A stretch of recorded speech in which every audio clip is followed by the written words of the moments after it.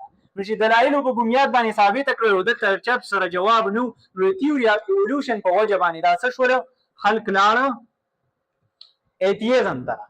بیا Karl Marx, نیٹشه، fried, Sartre دا خلق رات. نیٹشه کا ایک مشہور جملہ ہے گاڈ از ڈیڈ، یعنی خدا اب فوت ہو چکا ہے. اس نے کہا کہ کائنات چلانے کے لیے خدا کی کوئی ضرورت نہیں.